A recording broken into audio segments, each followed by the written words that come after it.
What's going on, everyone? Welcome into the Dairyland Drive podcast, and happy holidays from the crew here of the Dairyland Drive. Of course, Collin, Mike, and Riley were with you every episode, and thank you all since this started several months ago of joining us here into our 43rd episode, I believe. But a lot to talk about and get to this one, of course. The sky is officially falling for the Packers here. A couple losses in a row in crucial times. We're gonna get to that one. It always sucks talking after a Packers loss. It sucks a little bit more when the Bears are on the other side of that, and it sucks even more and more when it's a game where you pretty much just dominated for 90% of it. Great game plan offensively, great game plan defensively, and then you just basically give it away in the final few minutes. And let's jump right into it.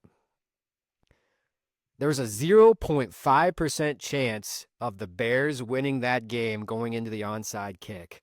However, as Packer fans, were you 99.5% confident going into that onside kick just with the past of the onside kicks that we've botched in recent, or not recent games, but previous games, in previous big games, and just this group's sometimes inability to close out games and find ways to win.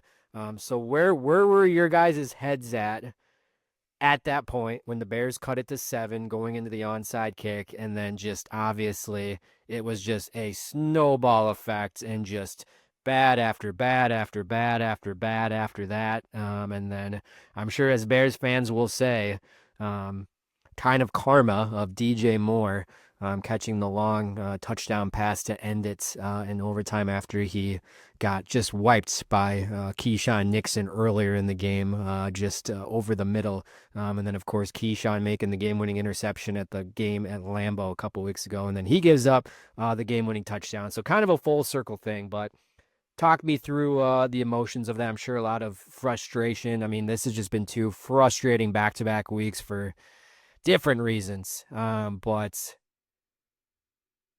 going to that onside kick, where was the head at?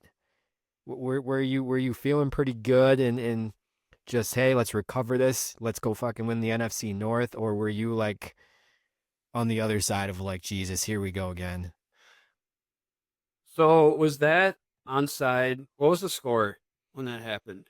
That would have been 16-9. 16-9. So 7-point game. They had two timeouts left, and they had kicked the previous field goal. They took like 20 seconds to kick that field goal into the 2-minute warning. So there's so many freaking factors that went into that, because I would assume if they get that field goal off, maybe, I don't know, it's Ben Johnson, maybe if they get that field goal off before the 2-minute warning, maybe they kick it deep and try to force a 3-and-out. Of course, that's a lot of maybes, but like I said, there's just a lot of factors that just freaking led into this. But go ahead. So going into the onside kick, I wasn't fretting it. I was confident that we would either recover it or go out of bounds or whatever. And that we had done enough, like with the running game and whatnot, to be able to run out the clock. But after that, boy, everything just snowballed after that. I asked Santa for Christmas. All I wanted was a Packers win over the Bears. That's all I wanted for Christmas. And he didn't even give me a lump of coal. He just took a nice fat dump in my stocking and said, "No, actually, your team's gonna lose in catastrophic fashion, and that's what you're gonna get, and you're gonna like it." Yeah, I would say I wasn't like full on where effed mode, but I was about 50-50, just with like, it's a rivalry game, weird shit happens. The fucking Packers, which I'm sure we'll talk about, like they're 0 for 5 in the red zone. It's like that entire game, like you were just waiting for bad shit. Like you knew it. Like there's just, I don't like it. That game should have been a fucking blowout. Like that should have been like a 3 or 4 score game. So you kind of just like, with how everything was going, like you just kind of knew, like I had that pit in my stomach where like this is a game. This is just a game that any, like, it's not even just the Packers. This is just a game any NFL team loses. So yeah, about 50-50. Then obviously once they recovered that, I knew it was over. There's just no way. So yeah, I wasn't too terrible either way, but yeah, once they got it for sure, I was dead. But like I said, we were playing with fate that entire time. See, as just any football fan in general, if your team's 0 for 5 in the red zone and you're still winning, you know it's gonna fucking crash and burn in your face at some point in time. Yeah, there's so many what ifs. Like just like I mean, I probably didn't go to bed for like at least an hour and a half of that. Like I just sat of like what the hell just actually happened. Obviously I have Bears fans and family and friends texting me as well, giving a hard time, and I'm just like just sucked. There was so many what ifs. You mentioned the 0 for 5 in the red zone, like that. That's probably like you said, one of if not the biggest storyline of the game. Even after recovering the onside kick, the defense still had opportunities. They had him 4th and goal, and then just a breakdown in coverage. Yes, a good throw by Caleb Williams, but he was wide open. So I mean that's a huge what if as well. Packers get the ball to start overtime. They freaking fumble the snap on 4th and 1 and don't really even get a realistic opportunity. I think they had like a third and 2 or 3rd and 3. Monungai ran for 11. They had the fumble that was obviously not a fumble. So yeah, I mean, there's just so many what ifs in that game. But yes, ultimately, I think it comes down to not converting in the red zone, and that's a 2 game problem now. What are we 1 for 9 now in the last 2 games against the Broncos and the Bears, and that's not what you want to be doing at this time of the year. But just overall, is this not just kind of like a Matt LaFleur led loss, where like don't get me wrong, I think Matt LaFleur had an awesome game plan. When he came in, when Malik Willis came in, he made the adjustments. Yeah.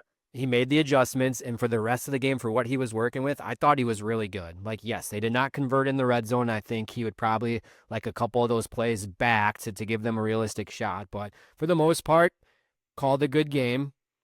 Defensively, Jeff Halfley, for the most part, I think he did a really good job of mixing things up, blitzing, and putting his guys in position. But like all of it for nothing. To me, there's just a lot more times where Matt LaFleur led teams don't find ways to win and instead find ways to lose. And good teams, especially good teams in the playoffs, they find ways to win. The Bears, whatever, like, yes, maybe the Bears didn't actually win the game and the Packers lost the game, but they still find a way to win. A lot of these teams that are legitimate threats, I think, to win Super Bowl, they have found ways to win in some of these ugly, gritty games this year. And the Packers, yes, maybe a couple of their wins, but it seems like a lot of their losses, maybe if not all their losses, they've at least had the lead in the fourth quarter or tied in the fourth quarter. And you can correct me if I'm wrong, but I think all 5 of their losses so far are games that they should have won or could have won, but went the other way and just didn't close out or made mistakes. And to me, it's just a little frustrating. And I think it just goes back to how you feel about Matt LaFleur. Like we've talked about, is he got the capability of being like a really good offensive minded coach? Like, yes, at times, but as a head coach, where are we at with that still? Because to me, we're now in year 3 of Jordan Love starting, the kind of the back half of Matt LaFleur here being with the Packers without Aaron Rodgers, and for the 3rd straight year, potentially our ceiling right now is a 7 seed. 3 straight years of potentially being a 7 seed, where 5 years ago, 7 seed doesn't even make the playoffs. We'd be on the outside looking in. So I don't know. That's where I'm at. Year after year, it seems like these teams lose those games that are big and those games that kind of take the next step to win the NFC North, to host a playoff game, and they keep falling up short. Granted, yes, we're still in the driver's seat to make the playoffs, but again, the 3rd straight year, it's a 7 seed. We are the Packers. The Packers should not be a fucking 7 seed, at least in my mind. We should be legitimately in that race for the NFC North. And again, we can still finish as NFC North champs. I know it's not like set in stone, but that's just kind of where I'm at right now. I'm just so frustrated with these losses like year after year. And it seems like the last 3 years, there's been a lot of them with this kind of core group, whatever you want to call them. The core group just at times has a really tough time finding ways to win, and more times they find ways to lose and make those mistakes and shoot themselves in the foot. That's just my opinion. You guys got any thoughts or anything to add to that? What more did you want him to do that game? fucking close it out. Like I think the red zone thing is like. Did he so make Josh frustrating. Jacobs fumble in the end zone? Did he make Malik Willis fumble the center snap exchange? Did he make Romeo Doubs fumble the onside recovery? Did he make Keyshawn Nixon not communicate on that last play in the end zone? Like, Yes, but yes, at some point it's got to come down to the players too, man. yes, Like, but also, how many times are we going to make excuses where ultimately this still goes back to who's leading the team? Like, how many excuses can we make of these losses of like, well, did Matt LaFleur do this if he was a player? Did Matt LaFleur do this? Well, guess what? That comes back to who's leading the team. Only so often. he's not on the field. Only so often can do you it. keep. Only so often can you keep saying, "Oh, it's the player's fault." Ultimately, you're the leader. You're the leader of this team. This is your team. This is how your team's coached. And this is just kind of reflects on Matt LaFleur, and that's my opinion of where it's at, and that's why I'm just frustrated because this isn't fucking year one of Matt LaFleur. This is year what 7, 8, 3 years into Jordan Love starting, and some of these core guys have been with us for a while, and it seems like we've just kind of been talking about multiple games like this a year of, well, does Matt LaFleur do this? Well, to me, I'm just kind of getting sick of it because that seems like that's the common theme almost 4, 5, 6 losses every year. That's where I'm at. I mean, I'm not saying he's not without his shortcomings for sure, but I mean, some of it has to fall on the players. You can't just put everything on Matt LaFleur. Like, you can only coach him up so much, and I'm not putting everything, but I would say they're like I said, certainly some of the play calls that he had in the red zone were on Matt LaFleur. There were some non-serious calls, especially the one where I think they like 3rd and 6, and he threw like a 1 or 2 out pattern. They even said, "Oh, that was smart of Matt LaFleur to play it safe and take like the field goal." Like to me, there was some situations where he wanted some plays back, and he's okay. Like that game was completely fine with Matt LaFleur. I think in some weird sense, like yes, of course he wants to score all 5 times, but he was completely fine with that. And yes, it's unfortunate how it ended up losing. Like all those crazy bounces, the onside kick, the 4th down. Yes, they're not all on him, but still, like ultimately, the loss is still on the head coach. To me, that's just where I'm at. Yeah. Riley's got nothing. He's just waiting. No, I would. Like I agree. I agree with both of you. I've said I don't think LaFleur is a good head coach at all. I don't think the players respect him for like them to do the little things right all the time. Which is why like there's little mistakes all the time that fuck you over. But he also did not call, like he didn't call a good game. Like he just didn't on offense. I don't think like they did like. And I've said this before, Packers fans probably like there's literally Packers fans. I've had so many Packers fans like text me and say Malik Willis is better than Jordan Love. And I texted you guys during the game. We've talked about this in the past. Is how is the offense like if Malik Willis like it's smoother, more efficient. Yes, the games that Jordan Love and the offense is on, they go off. But if Malik Willis comes in at the same time, they might not go off like Jordan Love can go off, but you know they're not going to be bad. Because he actually calls a set of fucking plays that like go together. Also, the first drive of the game, that 4th and 1, that was the worst fucking 4th and 1 call out of shotgun. So the defense knew it's like, all right, it's gonna be this rub route, or he's gonna run inside zone out of gun because that's what they fucking have done all year out of 4th and 1. So there's just not any mystery, so predictable. The other one, we put Emmanuel Wilson and throw a fucking flare screen to him, and he's the slowest running back we have. That's a time where you put Jaden Reed or Save. Like, if you're going to do that, put Jaden Reed or Savion and do your fucking gimmick shit and at least throw it to an athlete in space. Goes fucking whatever, backwards off his head. I've said this a million times this year about how he's a fucking pussy in some games and doesn't take shots. He takes one shot, Romeo and Doubs fucking burns the corner by 5 yards and scores. Do we take another shot the rest of the game? No, we didn't. They couldn't, like, they are fucking running it down the Bears' throats. They were playing press man on the outside. He took one shot, we scored, never took another shot. So those are the things, and I just don't. And like Collin said, he was okay. Like, I don't really fault him for this. It's like the defense was playing good enough. Like they should have won the game regardless, obviously.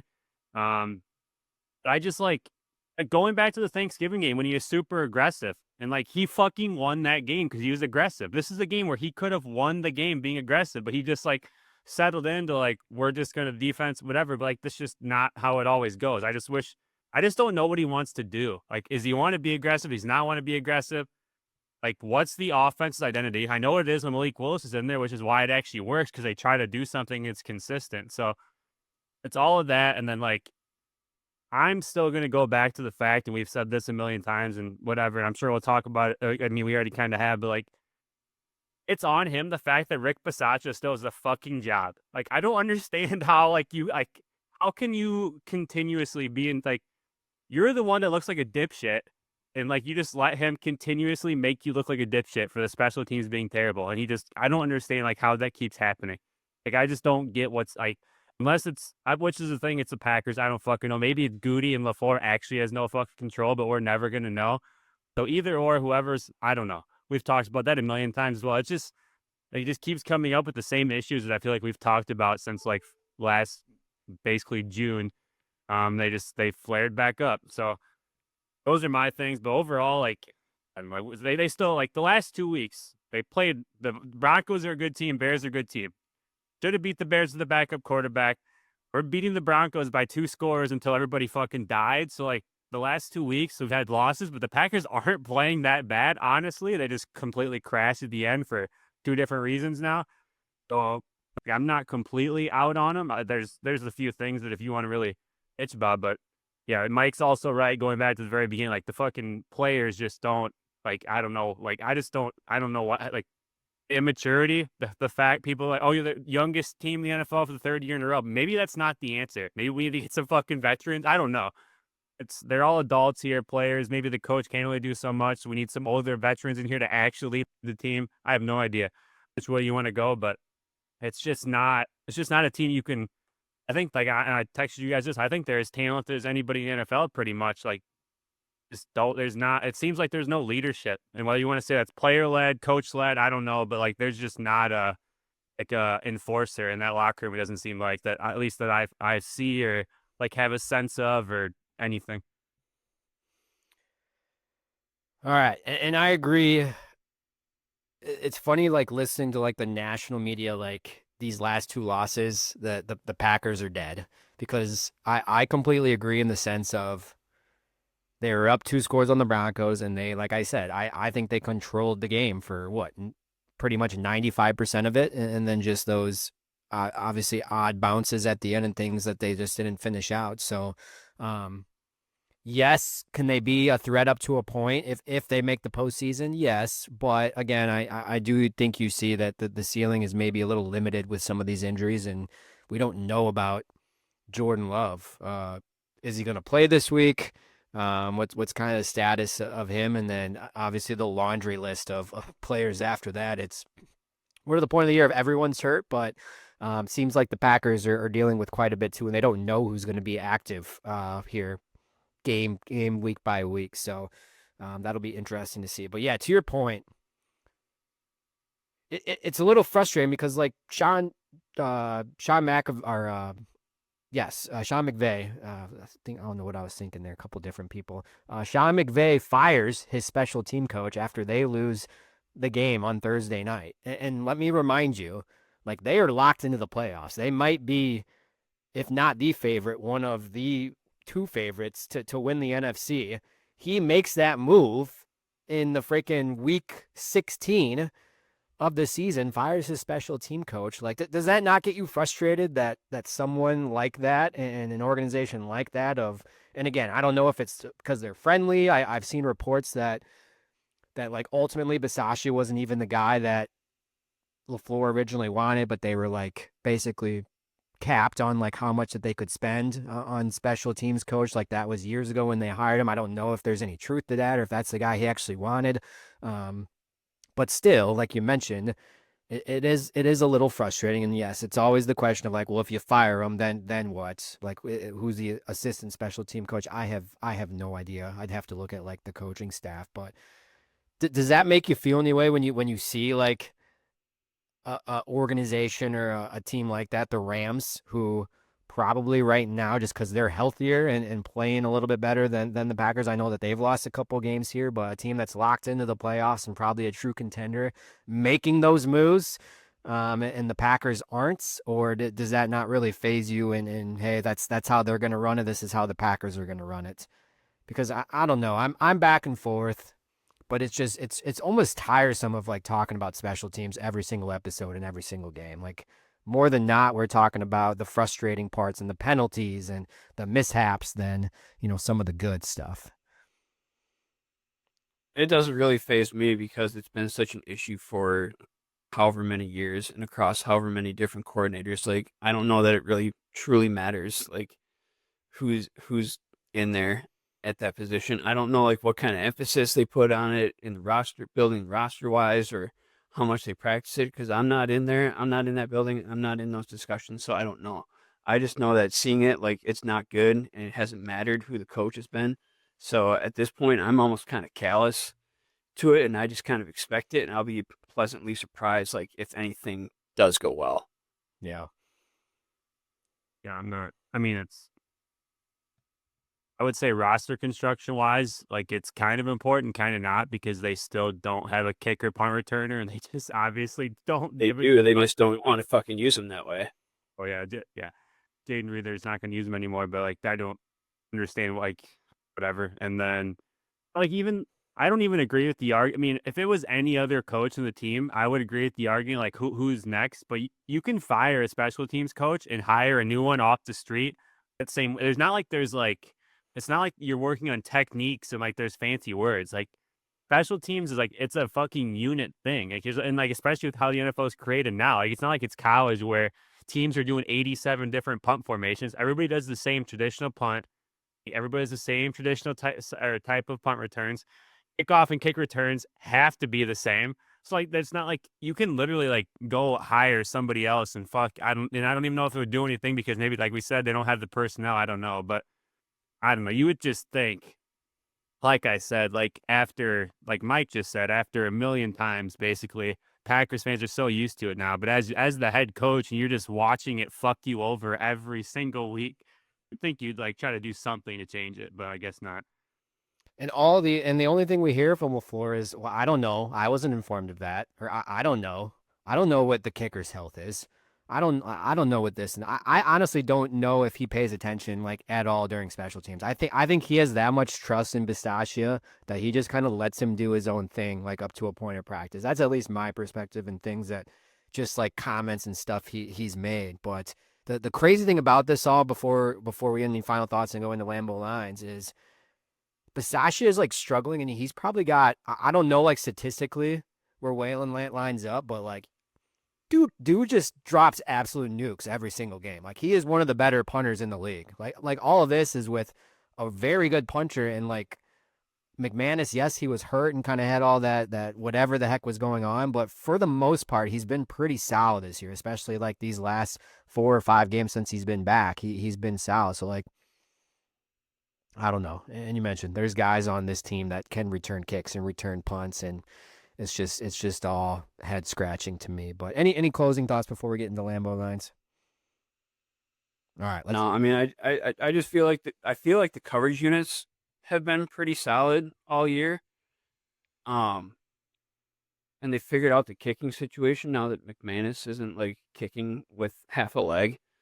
Um, it's just the return units are like abysmal. they just don't provide anything, And like nothing. no, and like we just said, like you have the players on the team, make it better, but I don't know why you don't utilize them.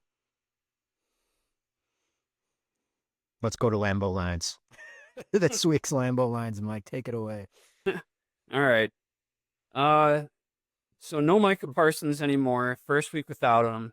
The defensive performance this week was better, worse, or about what you expected from them this week?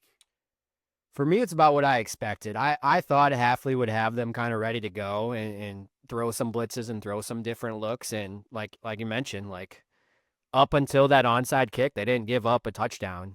Everything didn't really went south until after the onside kick was recovered. The Bears had all momentum with that fourth down play and then the score in overtime. So I thought they were pretty good. Of course, they didn't get to Caleb Williams. Of course, it's very tough to get to Caleb Williams just with how he moves around.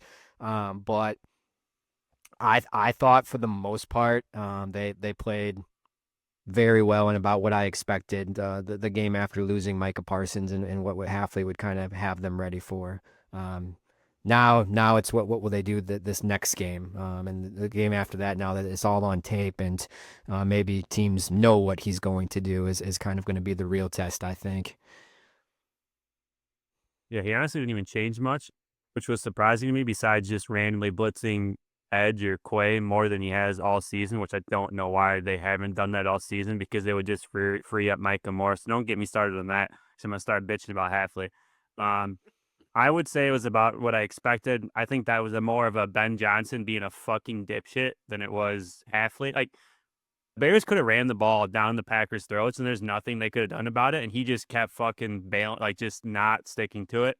So I would say it was more Ben Johnson fucking himself over, than it was Halfley. But Halfley, me, it did fine. I mean, the Bears' offense isn't good if they can't run the ball. And like I said, Ben Johnson's sick to running the ball. They have no receivers, obviously, with the Dunze and Luther Burden being out. So kind of what I expected. So yeah, we'll see what they do this week, but. I don't know, who knows if Lamar Jackson's going to play, but defense was, I mean, still they ranked like 6th or 7th, or was it 5th? The Packers still did that. Like, they're not a bad defense from last year. That's why we all thought getting Micah would like push them over the top, but they're fine. They just not that aggressive. There's no pressure.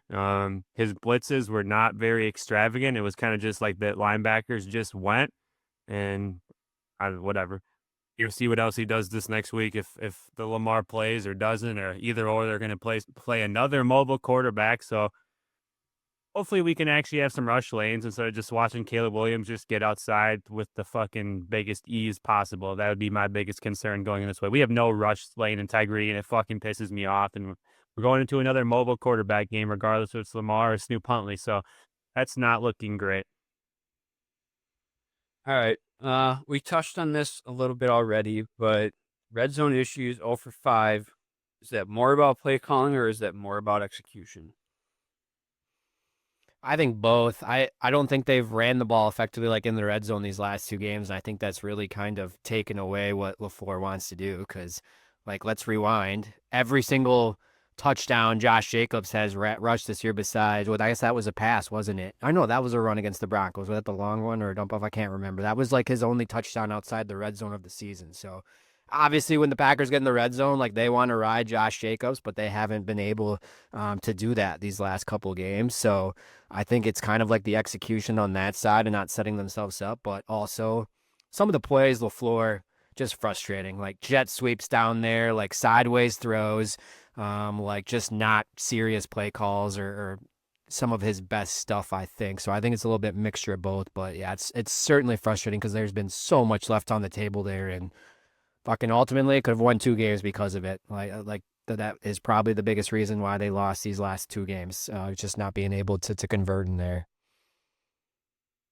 Yeah, I'm gonna say play calling, but I'm not even gonna like. And I agree with what like the swing pass and like that's fucking all stupid down there. There's not enough space. Like there's no like safeties can rally to that because there's no like the back of the end zone's there, so there's nothing for them to bail off of. Like there's no reason or anything side to side there because the DB everybody's in play. It's not like it's a wide open field where you have to worry about Christian Watson running by you. If you're fucking inside the 10-yard line, like Christian Watson can't run by you. There's no like there's no space. There are some things I would say it's more play calling. Like I said, there's just no identity with this offense. I don't know what the fuck they want them to do. Every other team in the red zone, even against the Packers, like what do? Play action. We have no play action game because, for one, running the ball has been an issue. It's been better as of late, but like we have no tight ends that teams respect. So like it's just like there's just nothing like it's almost not LaFleur's fault, but it is at the same time because we just can't do what everybody else in the NFL is doing. And you see such and everybody, and you guys listen any of the sports show, everybody's talking about the fucking coming back of 13 personnel, 1 running back, 3 tight ends. Like the Packers, like Musgrave's been playing good, still can't fucking catch a ball and run. He just falls, but like there's just yeah, it's the NFL is a fucking game of themes, and we don't have what everybody else is doing to be successful at. And like what LaFleur is doing, it seems that other teams, like good teams, have figured out how to stop, which is why teams are going back to this bigger personnel set. So he seems like he's the only one still playing small down there and running side to side and doing this and having no play action, where everybody else is doing the complete opposite, and why they're more effective.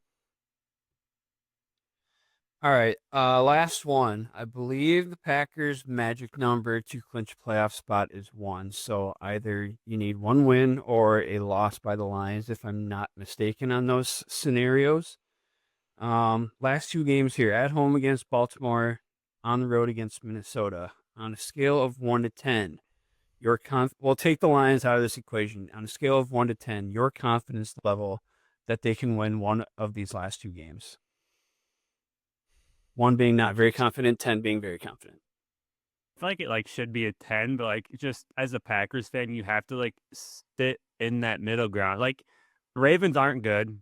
Defensively, they are just about as dead as we are. There's this keep getting players knocked out.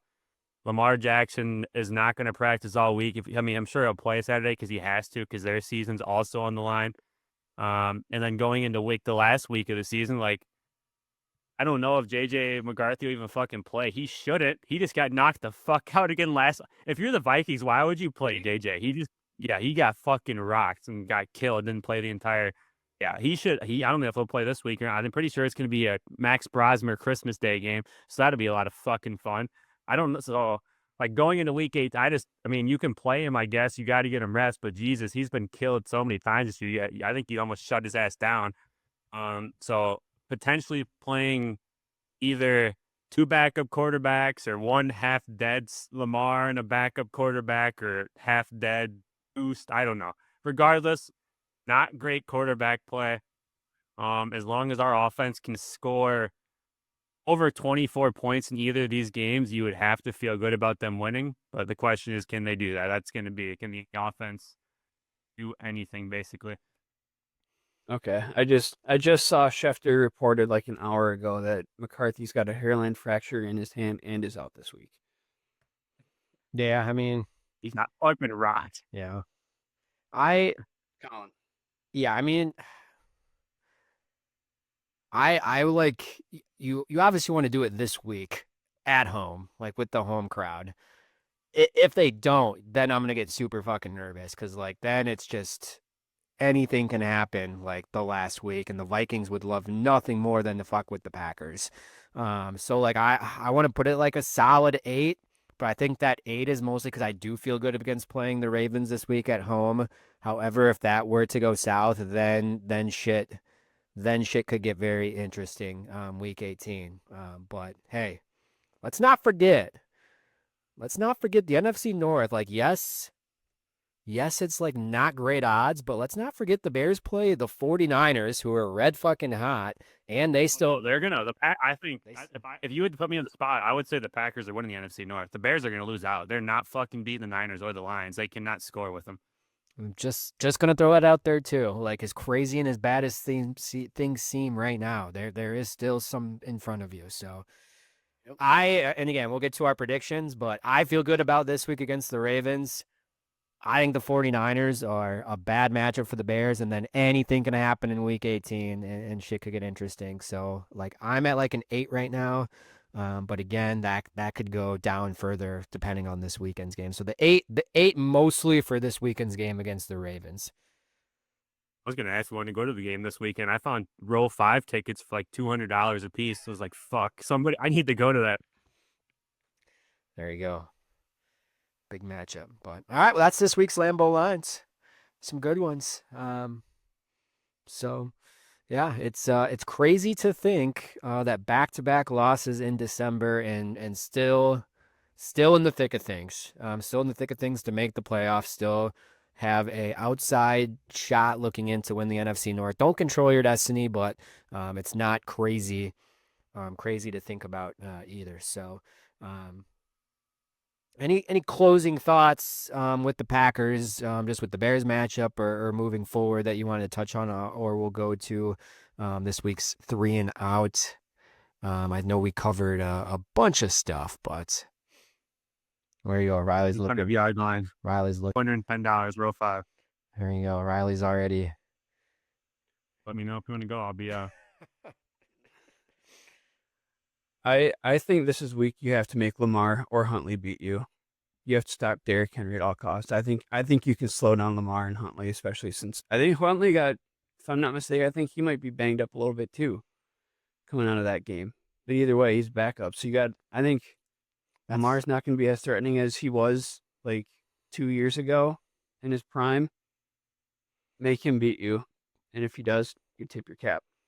Yeah, that's like the gamesmanship from both sides. Like neither team knows who's going to play quarterback this week, which can definitely be a kind of a headache, I'm sure, prepping on both teams' defenses. But yeah, we don't know, and I think it's going to be like that all week. I'm sure all four of them are probably going to be on the injury report and limited, and then probably like questionable in the final injury report going into Saturday. So it's going to be injury, but I do think that the Packers are more well equipped if they have to go with Willis. And I think we've seen multiple sample sizes of that in the recent one, obviously this last game. So the sample size of the Ravens with Huntley was like what, 5 straight losses or whatever, or 4 straight losses that they had there in their awful stretch earlier this season.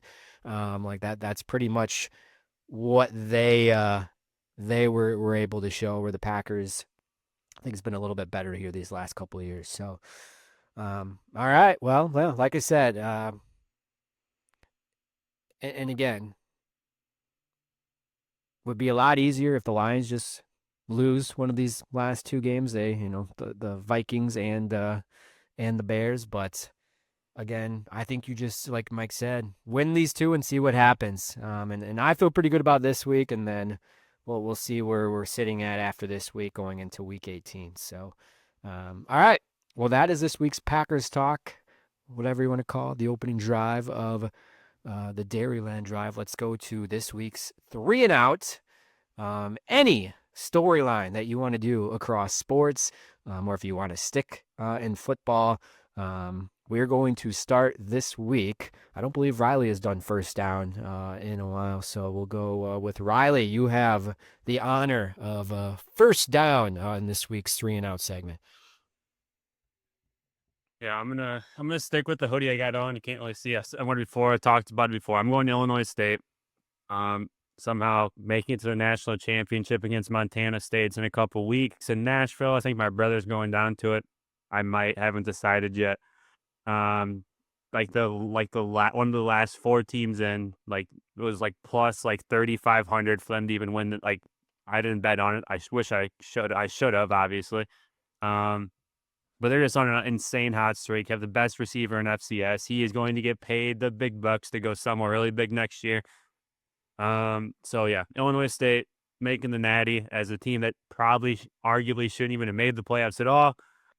Kind of insane. So that is my first down. There's just not really much else going outside of dead right now until everything else picks back up. I was going to talk about the college football playoffs, but like first round was a bit of a deal. I mean, I don't know. It was okay, I guess. Alabama and Oklahoma. Alabama had to come back. I don't really think either team's worth a shit. And then Miami and Texas A&M was probably the worst collection of quarterback play I've ever seen in my entire life. So those are the 2 close games. I still think they sucked. And then Julian and James Madison probably should not have obviously been in there. So hopefully they fix that. So touching on college football in general is my first down this week. Go Redbirds. All right. We'll be tuning in and paying attention to that one. And I don't know if Mike's on this one too. UW River Falls also making it to the D3 National Championship against North Central. So we'll see if they can hang in there with a juggernaut of a program that North Central has become. See if UW River Falls can bring it back for the WIAC. But Mike, For the WIAC. yeah, Do it. Mike, second down, all yours. All right, we're going to stick with college football here, specifically with Miami going up against Ohio State. New Year's Eve, actually. Miami currently 9.5-point underdogs to Ohio State. I think they have a legit chance of actually winning that game. I think they can definitely cover the 9.5, if not outright win it. We saw the issues that Indiana's defense gave Ohio State in the Big Ten championship game. Miami's defensive line is one of the best in the country, if not the best. I think they can absolutely slow down Ohio State and do just enough to give them the victory in that game. Yeah, I'm the complete opposite. I already put it at bet for Ohio State minus 20.5 because I think they're gonna fucking roll them. I think Carson Beck's dog shit. I think they are going to fucking. It's going to be like Oregon last year. They're going to show up and just beat them by 3 or 5 scores. Wow.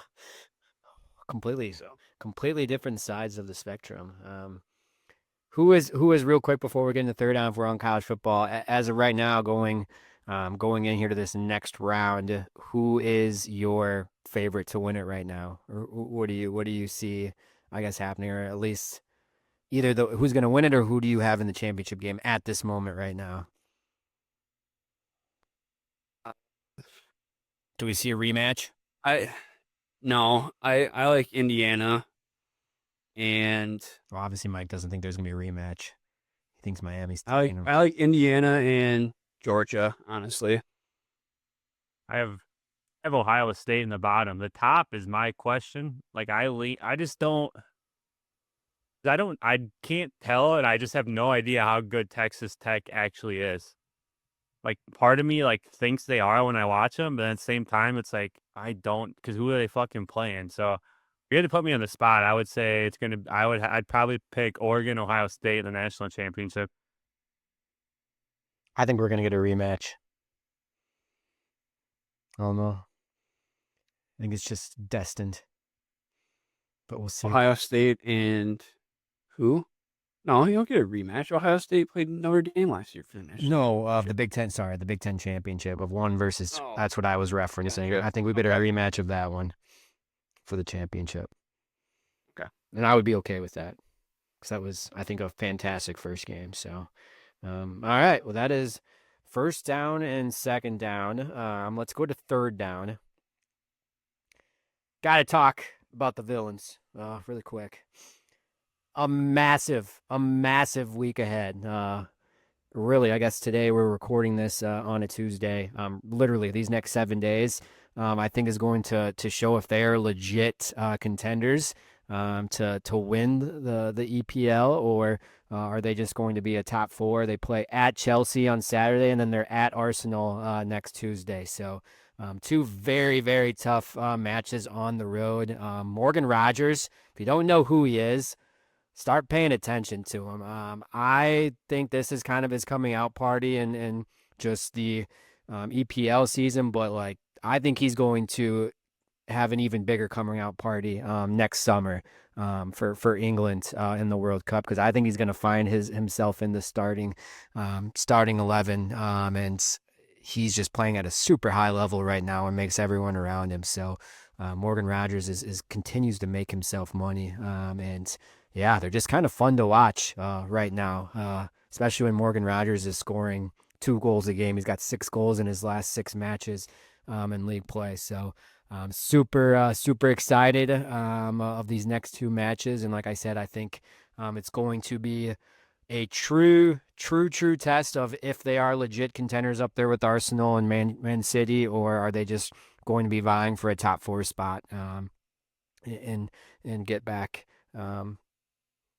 I guess, into the top 4 spot and play in Europe next year. So that is kind of my third down. I have like a little bonus. I don't know if you saw, I'm not going to pronounce his name, but how about the Chicago White Sox this offseason? They just signed the Japanese Babe Ruth. This dude won the Triple Crown a couple years ago, hit 56 home runs in the Japanese Baseball League. They just signed him to a 2-year contract. Even learned a little English in his press conference yesterday. This is probably, in terms of like excitement level, this has got to be the most excitement that the White Sox have had like in the last decade, probably, of being the worst team in baseball, getting the #1 pick. And then, I mean, this I think is just fine. They only signed him to 2 years. He'll either be really good and they'll trade him, or he'll leave and get a bigger contract, or he'll suck and probably just go to another team after these 2 years. So it'll be fun to watch the Japanese Babe Ruth, see if his game translates over to the MLB. And the World Baseball Classic last year, he did hit a couple bombs in that, and including one against Team USA. So he has shown to already hit MLB pitching. So just wanted to throw that one in there. I'm just very intrigued. Like, I will probably not watch a single White Sox game this next year, unless they're on like TV or against the Brewers. But I will be definitely paying attention to see how his stats line up, because he either hits home runs or he strikes out. So I'm sure it's going to be like a 210 average. Yeah, 210 average with 30 home runs and a shit ton of strikeouts probably. But that's what baseball is all it is now. So okay, there we go. Little football and baseball talk for this week's 3 and Out segment. Mike, nothing on fourth down. No, Don't want the little bonus segment. no, Okay, sounds not worth it. okay. He says I moved past that 2 weeks ago. There's no reason to keep bringing it up. all right, sounds good. Well, then let's go to this week's final drive segment in the Pick'em. 2 more weeks left in the Pick'em contest. Where are we sitting heading into these final 2 weeks, Mike, in the standings? All right. I went 4-1 last week, and both of you went 3-2. So that puts me and Riley in a tie at the top at 47, 35, and 1. Collin, you're 4 games back at 43, 39, and 1. You're hanging on by a thread, buddy. You need some. Wait, didn't I go? You need to finish. I had you. Shit. Yeah, you're right. All right, you're 44, 38, and 1. Sorry. Not that it matters, but Well, in the grand scheme of things, but at least keep it. I gotta keep it respectable. Cause yeah, I mean, I was close to going 5-0 until that fucking bullshit happened. yep. My B. Nope, no worries. Like I said, probably just not really worth too much in the grand scheme of things, but got to give me the extra win. So, all right. So, really a 2-man race right now for the most part, unless I just go 5-0 these next or whatever 5-0 whenever week 18 is, and you guys collapse. But this week we have 5 games to pick because the Vikings play the Lions, 2 other NFC North games, and then the lock and the upset. I'm gonna have to pick a new upset as I go here, because the one that I did yesterday just completely flip-flopped. So we're gonna save that one to second to last. So let's start with, we talked about this game earlier, very important in terms of the Packers' chances to win the NFC North still. The 49ers, who are still, I believe, going for their own divisional title and potentially the 1 seed. So they got a lot to play for as well. They take on the Bears, pretty big matchup. So we'll start with you, Mike. 49ers and Bears. Who do you got in this one? I'm taking the Niners in this one. I just think they're hot. The Bears are beatable. Niners are at home in prime time. Give me the Niners in this one. Riley. Yeah, everything you said, I agree. Niners offense too good, too many points. Bears offense is not. They're solid, but I just don't think they can score with the 49ers. Yeah, like I mentioned, I'm gonna have to start picking some that are different from you. I just don't feel like very confident in this one of picking different. I feel like that would just put me further down the standings. So I think I got to agree with you guys on this one as well. I just don't think the Bears match up with what the 49ers do well, especially on the defensive side of the ball. So I'm gonna go 49ers over the Bears to make it a clean sweep of us all. That takes us to Lions, Vikings. We're going to have a backup quarterback in that game, and the Lions hanging on by a thread. But Riley, who's going to win that one? Lions by 1 million. Mike. Yep, same thing. I'm going to have to switch it up here. This is the one I'm going to switch. I'm going to go Vikings over the Lions. I don't know why, just because we all felt confident last time these two teams played, that the Lions were going to beat the shit out of the Vikings, and guess what? The Vikings won. I don't think the Vikings defense they're playing pretty good right now. I think they might cause some fits for the Lions team that just kind of continues to struggle to be consistent for 4 quarters. So I think this could be like a low scoring, kind of similar way that the Vikings have won. Like, let's not forget, yes, the quarterback situation is kind of shit, but the Vikings are on a winning streak right now, and they're not playing too bad ever since they're just beat down against the Packers. So this is the one where I'm going to go Vikings over Lions, and then I guess I'll might as well just double up on it as well and make it my upset of the week, because I don't really know if I like a ton of other games, so I'll double up and make that my upset as well. Why not triple up and make it your lock too? No, I got a different lock that I don't know how I feel about, but we'll get to it. Or let's go to locks right now. Actually, no, let's go upsets since I already did my upsets. Let's go with you two. Riley, who was your upset this week? I'm gonna go the opposite of what you were saying. You had I think you were gonna take the Chargers and they flipped. I'm gonna take the Texans over the Chargers because I don't know why that got flipped. I think that's a crazy steal for me with how the Texans show up against really good teams. Their defense is insane. They want a higher seed, maybe jump ahead of the Chargers if they win. So I'm gonna take Texans. That's who I also had as my underdog as well. So Texas for me too. I think that's a very intriguing matchup. Just for like the Chargers need to win, like have to win if they want any chance at setting up that kind of winners take all with the Broncos in Week 18. So I think it's like a very intriguing matchup, and just with like seeding purposes as well.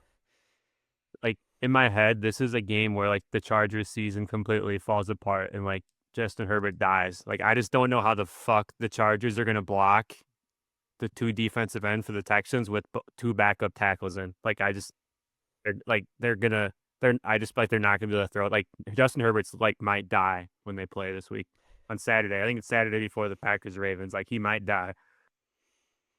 All right, that leads us to our locks. Our locks this week, and again, we are in the second to last week of the season, so not a ton of teams to pick from. I probably feel like a 6 or 7 out of 10 on this one, but better than some of these other games. Like, I am so lucky that I had these guys left. My lock this week is going to be the Steelers over the Browns. I have not picked the Steelers so far this season. However, I don't feel great about it. That just seems like one of those weird games where the Browns could maybe get them.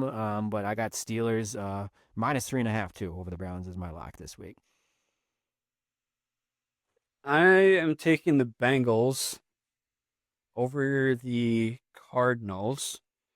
I don't think really both teams are really that good. I think Joe Burrow's still playing for Cincinnati. I don't even know, to be honest with you. I think Cincinnati or Arizona's defense is just like absolutely atrocious. So give me Cincinnati over Arizona as my lock.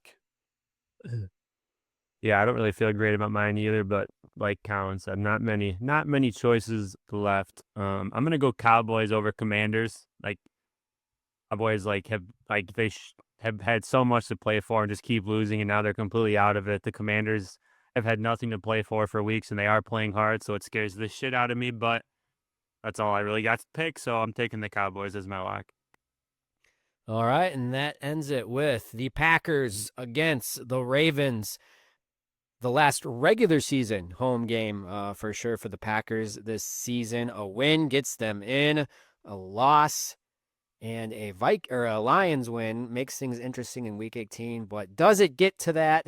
I will get us started. I just, like I said, I was an 8 out of 10 on the confidence meter earlier on Lambeau Lines. I like the matchup right now. I think this is going to be a heavy run game against the Ravens. I think that's going to be the plan. I think Malik Willis is probably going to be the starter. I don't know if Jordan Love is going to clear concussion protocol.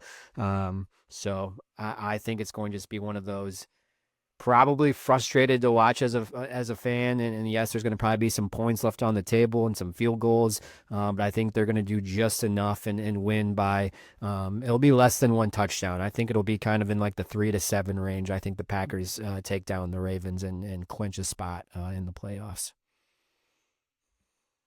Yeah, I'm going with the Packers as well, just because it feels like this is one they need to have. Essentially, the last home game of the season. Send the fans out with a bang, if that's what it's going to be. Feel like this is what you got to have it, because you don't want it to have to come down to Week 18 at Minnesota when they just want to play spoiler. If I'm gonna 3 for 3, I'll go Packers as well. I kind of said that earlier. I don't know what the Ravens are like. I mean, they're playing for their season. If they lose, they're out. But like, they have been playing for their season. Like, they just keep losing, and like it does not seem like they give a shit. The whole building seems like it's in shambles. Everybody's talking about their coach getting fired, Harbaugh getting fired. So I don't know. Their defense is banged up. I don't know. So everything in my head and points to the Packers, beating them. I don't know what the Ravens are. I don't think they know what they are. They're kind of just, I think they kind of, half that building wants to just get the season over with and move on to next year. All right. Well, that is our picks this week of Week 17 of the final drive. Be interesting to see you two. Like I said, pretty close battle here with whatever we have. At least 10 games. Well, I guess, it would be 10 because we have another divisional matchup in Week 18. So we got 5 games this week. We can take you through the playoffs. We can take you through the playoffs too. We can see this thing going. This is I mean, he and I are only going to be separated by a game after this week because 4 of them were the same. okay. Well, maybe possibly. I mean, we could both get our locks right too, or wrong, and still be tied. So there we go. Well, we might have to go. Into the playoffs. But we can definitely mess around and talk about that here in the next week or two. But all right, I haven't looked. Did we have any comments on last week's episode? Let me pull it up really quick. Doesn't look like it. All right, well, let's get back to that. All our listeners, shoot us a comment. Again, it does not have to be Packers related. It can be anything in general. Football, basketball, soccer, whatever. Just a question in general with either of us or all three of us. Don't hesitate to throw a comment in there and keep sharing the Dairyland Drive podcast and giving us those 5-star reviews. Really quick before we get out of here, we didn't really talk college basketball. A couple lopsided wins for Illinois and Wisconsin last night. Illinois, the biggest win in history in the bragging rights. They put up a 40-point victory over Missouri. So they just continue to confuse me. If they're good, if they're not good, maybe Missouri's just absolutely terrible. I think that has something to do with it. Also is cool, Wisconsin, I tuned in a little bit. Zach Kinzinger, who I thought was redshirting from De Pere, got some tick in last night's game, hit a 3. I literally turned it on. He was in the game, hit a 3 for the corner for his first college points. So that's always cool to see, just being from the Green Bay area. So we're getting in the thick of things here. The Big Ten play truly starts here after the new year. So we'll see what both Wisconsin and Illinois are kind of made of going into that. But boys, Christmas right around the corner. Any cool plans or any cool? Obviously, Riley, we see you on one side at least. The Christmas. Any fun traditions or anything that you enjoy most about Christmas? Before we wrap up and get out of here. Not a 10. Nothing. I got nothing Christmas. I will say, which has nothing to do with Christmas. Fantasy football wise, sorry, Max. That was a tough one last night. Oof. Big comeback win. Mike, I came back from I had Christian McCaffrey and George Kittle. Mac was up by 40 points, and I just came back and beat him by 3 points, and he ripped his heart out of his chest last night. So Max is going through it. He said he almost also drove into a lake. So similar to what your feelings were on your way home from the Broncos game. Max matched that a week later, but good thing he didn't. So you guys both ultimately made the right decisions. But all right, well, happy holidays, everyone. We hope you have a very Merry Christmas, and wherever you're going to be, Wisconsin, Illinois, or if you're outside that, Minnesota. I don't know where else we have listeners. Enjoy your holidays. Spend the time with the family. Hope you get some good food, some good gifts, and we'll be back at it next week before the New Year's. Hopefully talking to Packers win and snapping this losing streak and looking forward to the postseason. But as always, thanks for listening to the Dairyland Drive podcast. Collin, Mike, and Riley, once again, happy holidays, Merry Christmas. We will see you next episode. Go Pack, go.